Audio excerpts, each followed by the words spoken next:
Hello.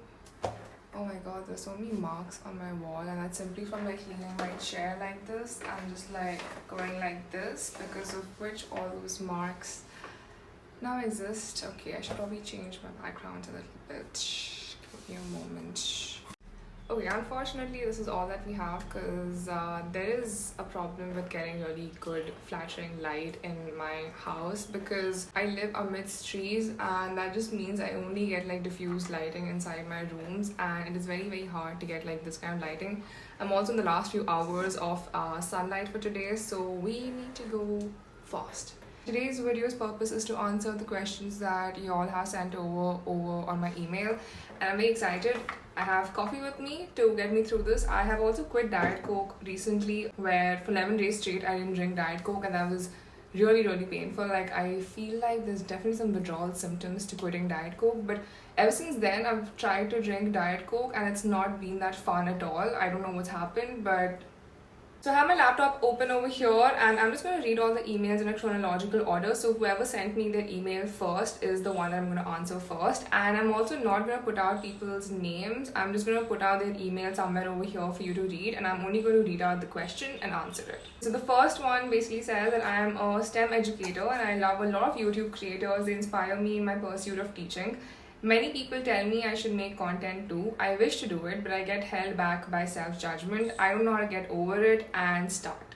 First of all, since you're in STEM, I have so much respect for you. I feel like there's so much potential and so many exciting things happening in the subjects that involve STEM, and I think it's really cool that you're an educator in that space as well. I'm sure you're like brightening up so many people's lives while you're at it.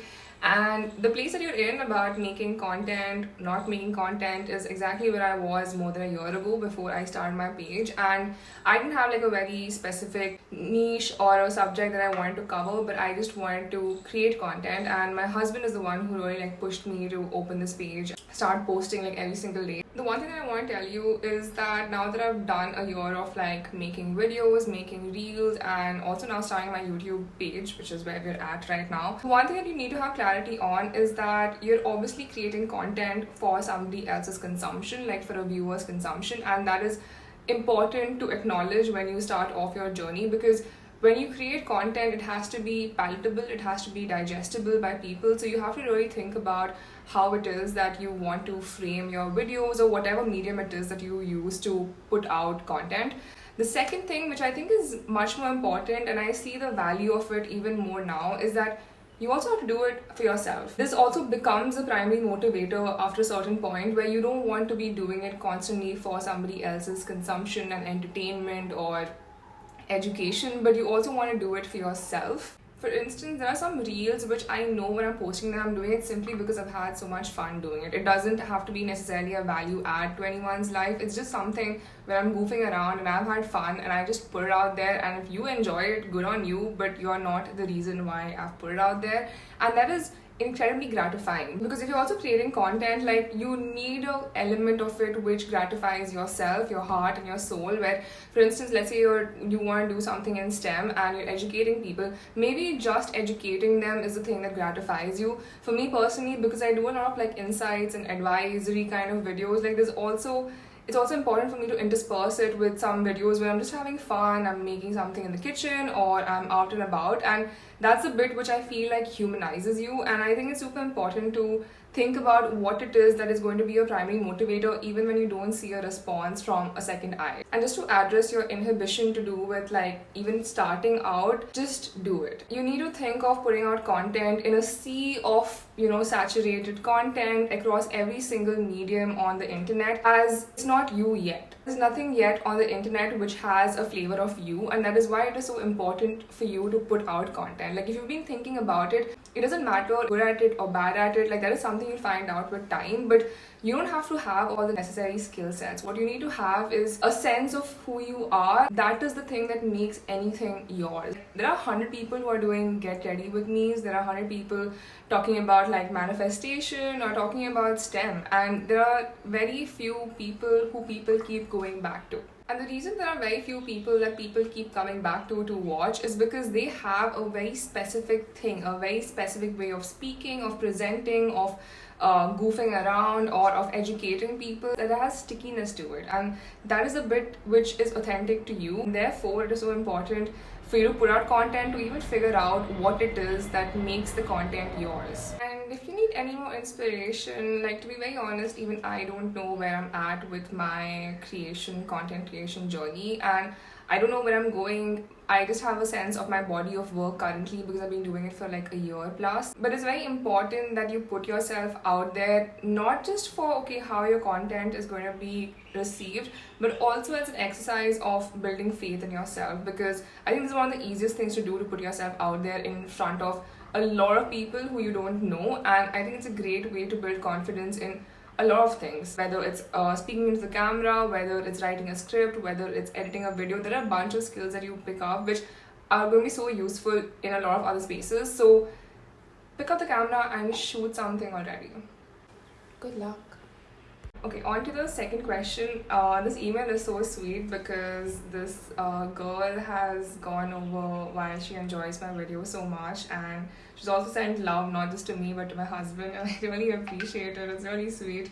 And she has a bunch of questions, and the first one that she asks is, please make a video on how you and Div, which is my husband, met. I will make that at some point, I promise.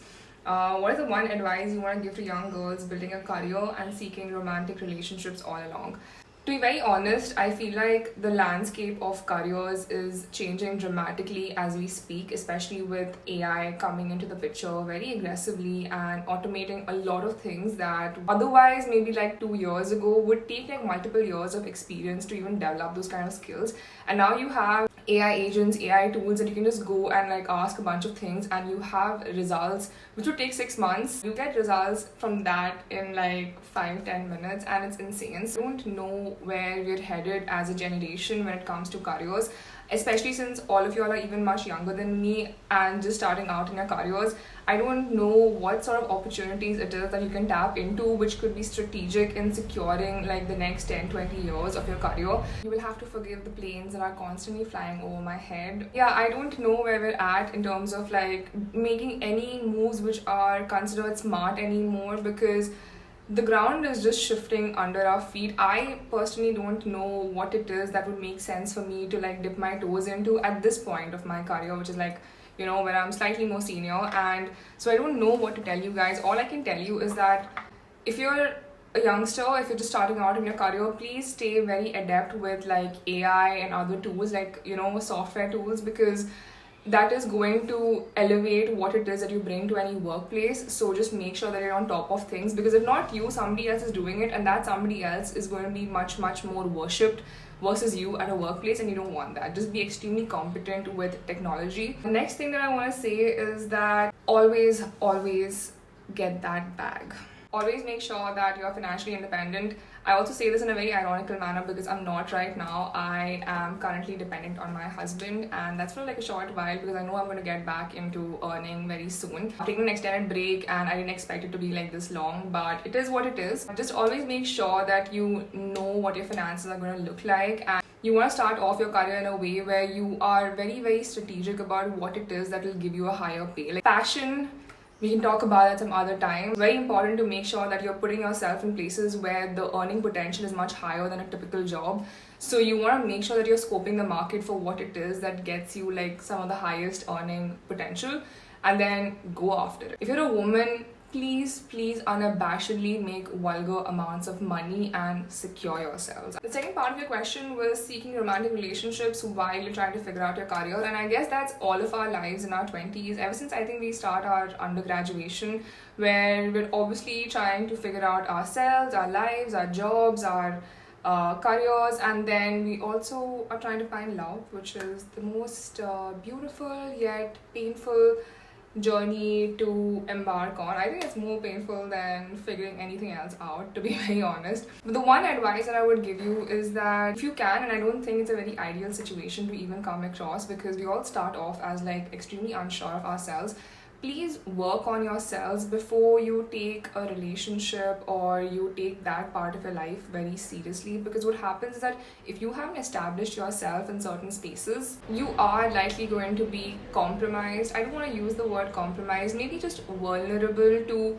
making poor decisions, having bad judgment when it comes to maintaining a romantic relationship or getting into one. I do think it's very important to, once you find the love for life, to align your life, your goals, and your aspirations and whatever it is together, because I do think love is the most important thing to build a great life, whether it's towards yourself or with a partner. But while you get there, of course, you're going to be experiencing life, you're going to be experiencing people who you thought might be the love of your life, or you're thinking could be the love of your life. When you're there, when you're trying to figure things out, just please don't ever abandon working on yourself, whether it is having a great job, upskilling yourself, learning things about the world simply out of curiosity, taking care of your health.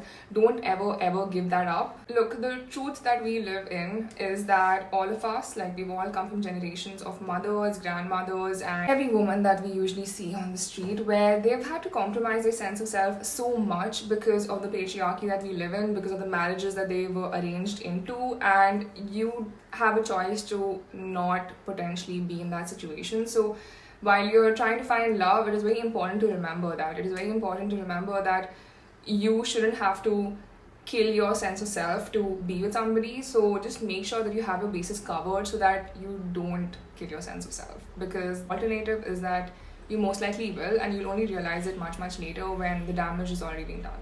Okay, the next question that you asked is how to be confident and bag a high package job in the IT sector.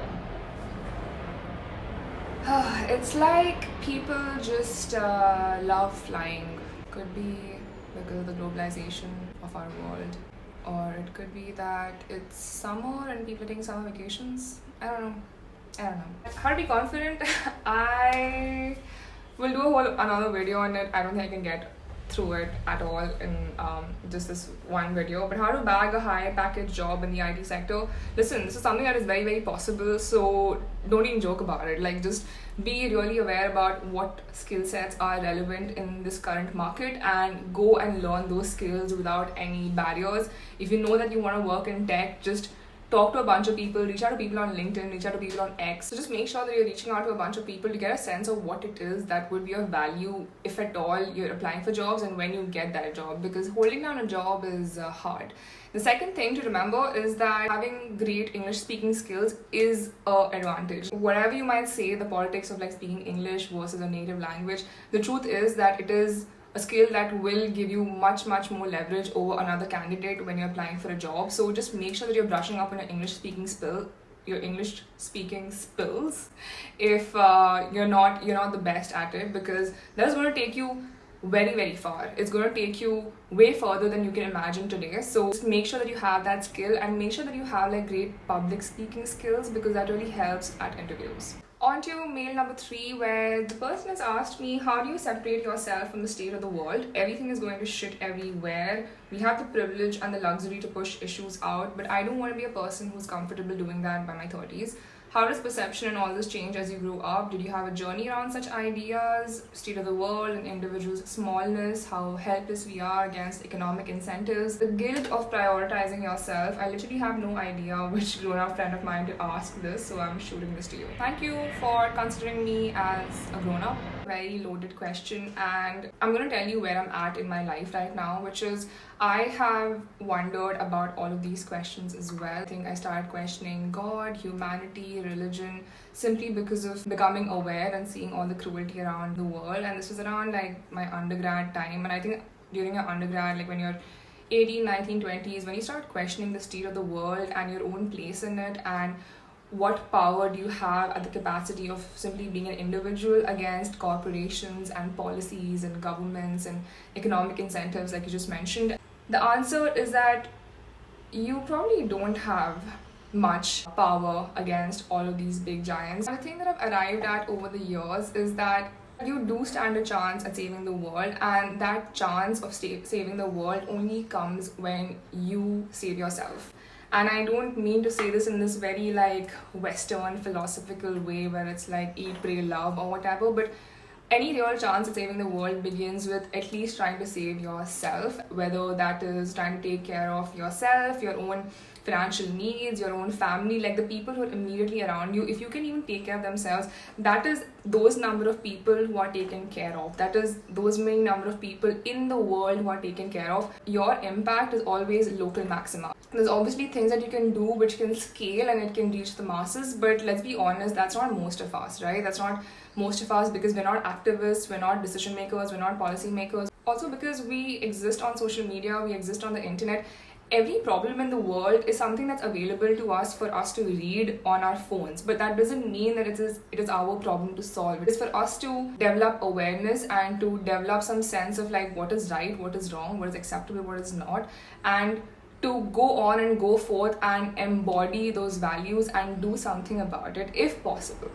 But it is not your responsibility to feel guilt about every single thing and then not even do anything about it with your life. The other thing that I want to talk about is that individuals make up the world. If you truly embody your own sense of morality, your own sense of integrity, you can influence others, and that is where the ripple effect begins, where without even trying, there is a way that you can influence the people around you to be better and to shift the world and its scales just ever so slightly. And that does have an impact, not in the way that could be potentially measurable or tangible, but that probably is much more effective than trying to solve all these big problems that you think are solvable at an individual capacity, because they're not. On to the next question that you asked, which is, what's your stance on audiobooks versus pages? My stance is whatever it is that gets you to absorb the material is the right one. Fourth email, how do you know it's real intuition and not fear or trust issues? The thing about intuition is that all of our conditioning while we're growing up is to make us not believe in our intuition, and therefore when you start to lean on to your intuition once again as an adult, you will have to take your sweet time in getting back into rebuilding your relationship with intuition.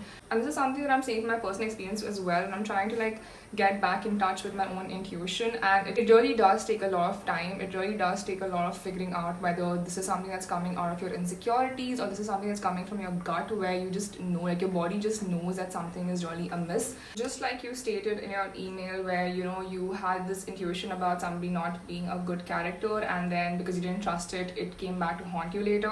It'll take you a few more of those instances to realize that okay, fine, you need to start leaning onto your intuition a little more. And because this is a very time-bound thing, like you just have to set it out and be patient. But please, like take it from me that if there's anything that you want to hone in on, especially in your 20s, is your intuition. Like your intuition, I can't even explain like what it is that makes up your intuition, but most of it is like, I think, the gut. It really does always seem to be right. Like there's never been a time where I felt off about something and later it has turned out to be a mistaken feeling.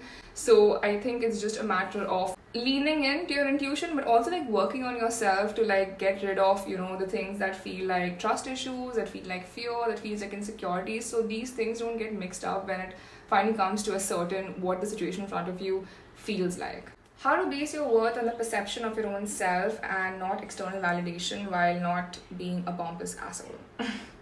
I think if you appear as a pompous asshole, it's only because you put on a facade of confidence, which is not even true or aligned to who you are. So I think that can be completely avoided just by being genuinely confident. And the way to figure out your self-worth is to also acknowledge the fact that we are social beings and we are always on the lookout for acceptance and love and understanding and appreciation from our fellow human beings. There's no two ways about it. But before you even get there, like it's very important to know who you are. I'm not saying that you need to completely omit not trying to look for social validation, but you at least need to know where to begin with. And the place to begin with is not to get acceptance, it's to be able to accept yourself. That's the hardest thing to do. Like I know people who are so well loved in social circles, but they don't have acceptance for themselves, and that always comes back to haunt them in their most trying times, because sometimes you can have all the validation and love in the world, but it means nothing when you aren't secure in yourself. And for that, you really have to take the journey of multiple successes and multiple failures, where you have to go out into the world and interact with it completely to get a sense of what it is that you're capable of, what it is that you stand for, what it is that you do versus what you believe that you are, because ultimately who you are is only what you do. It is not what you say, it is not what you think, it is not what you believe in. And to figure that out, you just have to do a lot of things, and when you do those things, you will automatically start gaining a genuine sense of self. So I think a starting point is just to do things. Like, you have to be able to do things, you have to be able to be embarrassed from not doing them well. You have to have the humility within you to understand that you don't have to be good at things. You just want to be able to do things and not have any barrier to trying new things, getting your hands dirty, because when you have that attitude, you become so restful and peaceful about yourself. Like, that is the first spark of having any sense of like real self-worth, which is something that transcends not just your own sense of it, but it transcends social circles as well. Like, when you feel it, others feel it as well. And sometimes you don't even feel it, sometimes it's just something that you assume within yourself, and people can feel your aura or your energy, whatever it is that you want to call it, simply because of the confidence with which you unabashedly do things. Also, a very interesting consequence of just doing things is that you develop a strong sense of self, and you develop it to a point beyond which the sense of self disappears. And I know this sounds very spiritual, so I don't want to get into it. It's something that I think I personally am trying to dive deeper into, but the sense of self disappears only once you accumulate enough sense of self by doing things, by interacting with the world, by interacting with yourself enough. And when that happens, there is no external validation or internal validation. There is no validation at all. There is no need for it. And yeah, it's a very interesting space to be in. I don't know if it makes sense. Okay, on to the next email. I have graduated and I'm preparing for a competitive exam. It's getting difficult to follow the same routine and stay motivated. I feel burnt out every single day.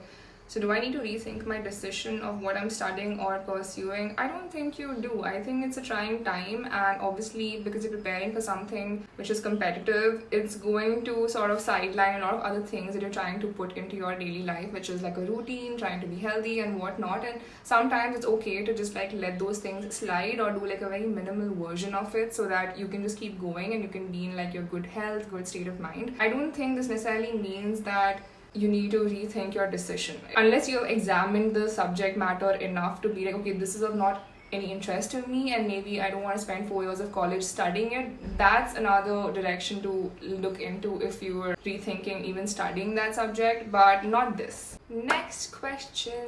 There are a lot of emails over here. I'm trying to answer all of them, but are there any books, fiction, non-fiction, which helped you leverage your writing skills? Any book you picked up and it turned out to be the best book you've read so far?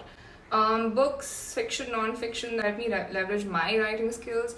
I think every book that I've read has some impact on, I mean, depending on how engaging it is, has definitely influenced my writing skills, my articulation, and there's no specific book I could recommend. The God of Small Things is actually very well written, so I would recommend that if you want to get into improving your writing. Also, anything by Joan Didion. I don't know if it's Joan Didion or Joanne Didion, but she writes so beautifully. She just knows how to, it's like the way she writes is like sculpting something out of marble. It's so beautiful. So if you want to pick up a book which like really, you know, sets the standard for aspirational writing, I think anything by Didion would be worth exploring. Any book you picked up and turned out to be the best book you've read so far, oh my god, like, you know, to be very honest, I don't remember like books just on top of my head which I can mention, but the most recent book that I read which really stayed with me is When Breath Becomes Air. Check it out. I'm not going to even give you any summary about it. You should check it out. What did you study in college? Curious to know, because I assumed literature since your English is so good. I studied bachelor's in science. I did a degree in life sciences in my undergrad, and yeah. My question is how to truly take a break. I have wanted to take a break for a very long time, and now that I have it, I'm unable to take it. I either spend time feeling guilty, not enjoying my break, and also enjoying it. Welcome to the club, girl! Okay, the first thing that I want to highlight is that we're all Indians, okay? And Indians don't know how to enjoy their life because we've been given a very set way of living our life, which even us, like some of the most privileged people, find hard to break out of. So we look around and everyone does the same fucking thing with their life. Okay, they'll get a degree from some prestigious university, if at all, and then they go on to get a job. Most people don't even take career breaks. Most people don't take a break for like pursuing a hobby, pursuing some passion, going and traveling the world. It's something that's not very common or celebrated either because explain the gap in your resume. What were you doing? Were you living your life in those 6 months that you decided to like not serve capitalism? That's our culture. That's the culture that we live in. So when you look around, you don't have enough examples and inspirations to be like, what do I do with my life aside from just earning a living? And that's where the problem is. And then if you are brave enough to take a break anyway, there is this constant voice in your head which tells you that you're not being productive enough. If you're not earning money, if all of your hours in a day are not booked and blocked by meetings, by report writing or what have you, you don't know what to do with your time. Like you could be, for instance, like me, I've taken 6 months off now from my career and it was fine up until the wedding where I was like busy running around and doing whatnot. Even a month after that was fine, but in the last 3 months, I've really been questioning what it is that I'm doing with my time, even though I really enjoy my day-to-day. Like, even then I have this voice in my head which goes like, what are you doing? And it is very hard to break out of it. So I'm assuming this is a very similar narrative that's running in your head. The only thing you can do is ask for it to shut the fuck up. Because life isn't just one job to another, one income to another, one productivity hack to another. Life is stillness. Life is being able to enjoy the mundane. Life is being able to do the same thing on repetition without feeling like, where is this thing going? Life is not having to ask all the time if the thing that you're spending your time on is monetizable or not.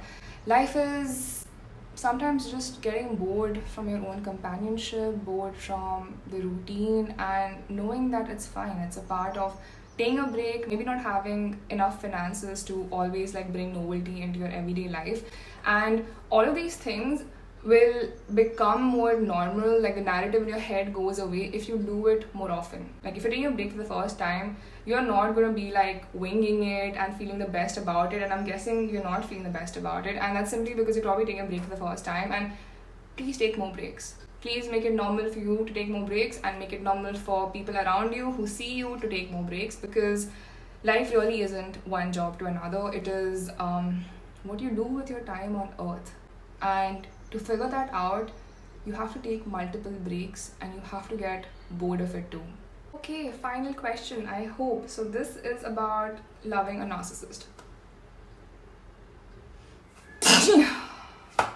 That should tell you everything that you need to know. I just got into a relationship that was with a narcissistic person, and I still love them dearly and imagine my life with them. I keep thinking about how they are the way they are because of the past traumas, and no child must go through it. I tried to stand by him, but in the process, their meanness got to you, and I had to break it off. But our version of a life we want is quite similar, and I miss that. I miss that we would get each other in ways that no one else could. I don't know how to not feel that anymore. I want to get over it. I don't know how. I want to talk to him about everything that went wrong, but I know he won't take it well. And I'm just sad it comes to this. Like, the way it ended was horrible. Am I crazy to think about forgetting everything that happened and starting fresh with him again to become better together? Should I be courageous for love? Oh my god, I don't know how to answer this, to be very honest. The easy answer is to no. Just move on. Like, it has to be a two-way street when it comes to effort and when it comes to wanting to be together. If you don't feel it from their end, if you feel meanness more than an earnestness in wanting to be together, in wanting to be with you, in wanting to fight their demons because they want you in their life, then no.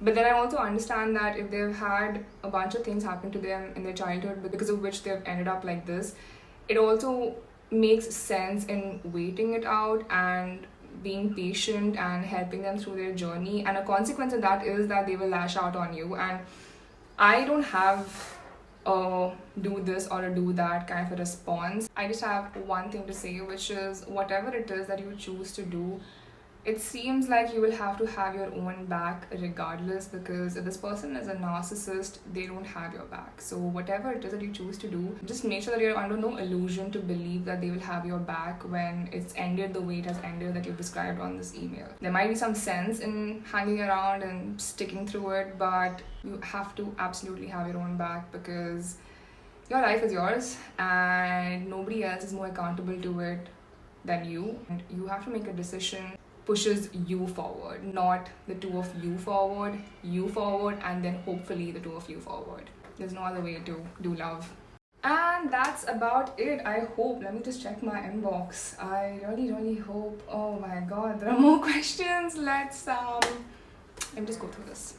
Okay, I have 2 more emails that I need to get through. I don't know if I should do a part 2, but I'm gonna go through these a little quickly. The first email from the refresh on my inbox asks me, what does one do when the storm clouds begin to gather again and it feels as though the weight of all is quietly drawing near? When the storm clouds begin to gather again, you gather the folds of your dress. Okay, I thought it was hopefully going to be half as poetic as you have been with all of your questions here.